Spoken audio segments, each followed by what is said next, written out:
right, man. It's time for some more from the Book of Unusual Knowledge. Okay. Wow. I didn't think you were going to make that. What? Yeah, I didn't think you were going to make it through the introduction there. Oh. Time to generate. 282. Oh, straight to 241 in one shot. That was nice. 289, 278. It's in the category of waging war.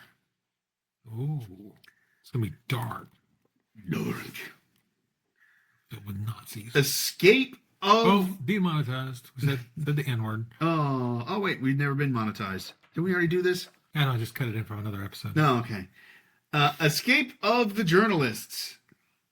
Condemned for reporting for a bastion of Northern propaganda, 2 New York Tribune reporters survived a harrowing escape from a Confederate prison camp. Most of the POWs held within the walls of the Civil War prison camps were soldiers captured on the battlefield. However, on May 3rd, 1863, reporters Albert Richardson and Junius Brown of the New York Tribune and Richard Colburn of the New York World became the first reporters to be captured during the conflict. A year and a half later, Richardson and Brown would stage one of the most thrilling and harrowing escapes of the war.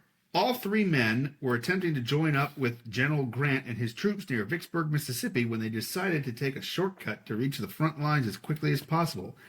Unfortunately, it's hard to remain inconspicuous when you're riding a barge down the Mississippi River, and sure enough, they were spotted by the Confederates. The reporters' hopes of scooping their fellow correspondents That was not an unusual activity back then. on Grant's activities vanished. When the rebels took to the river after them, all 3 were captured and imprisoned in the local Jale. It's jail for all you who don't speak Larry. Richardson and Brown were warned by other prisoners that the Tribune was not respected in the South. Tell them you are correspondents of some less obnoxious journal, they were advised. A casual conversation with some Confederate officers confirmed that any reporter from the Tribune was likely to be hanged. Or hung. Despite this, the two reporters decided to tell the truth. At first, all 3 reporters were promised release and given food and clothes by some of their counterparts from Southern newspapers. However, when Colburn was freed, the 2 Tribune reporters were told that because their newspaper was regarded as a bastion of Northern propaganda, they would be imprisoned for the remainder of the war, and they were immediately transferred to Libby Prison in Richmond. Richardson and Brown would see the inside of 7 prisons over the next 20 months. They took the whole tour. Yeah. Eventually ended up in Salisbury Stake, North Carolina, where they met Confederate Lieutenant John Not-So-Wellborn, a member of a secretive fraternal organization, the Sons of America. This order believed that it was its duty to try and return as many Northern prisoners to their homes as possible. And Not-So-Wellborn risked his life to do just that. He immediately shot them and shipped them back to New York. In a box. The Southern lieutenant helped the reporters secure assignments in the prison hospital, where they were able to obtain passes that allowed them to travel outside the walls without supervision.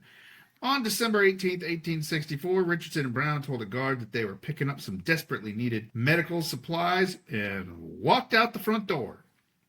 This began an adventure that found the pair escaping from Southern patrols, living with local slaves, and joining up with the Confederate deserters and Federal sympathizers.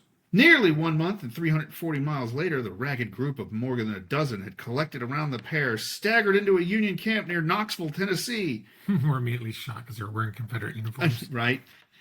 They had successfully run away from the dogs that were used to capture escaped prisoners and navigated the dangerous swamps and unforgiving mountains, but not the forgiving ones. They had come up against and escaped bushwhackers, the vicious, passionate, bloodthirsty men who captured escaped prisoners and slaves and would just as soon kill them as take them back alive. I walked within the lines that divided freedom and enlightenment from loyalty, from slavery, bigotry, treachery, Richardson wrote upon his arrival in the North. Out of the jaws of death, out of the mouth of hell. Da-ding! There you go. All I got was this lousy article. And all I got was this lousy article in a t-shirt, which doesn't fit. So there you go. There is some more unusual knowledge from the book of unusual knowledge. Okay. Let's cue some, I don't know, Confederate music?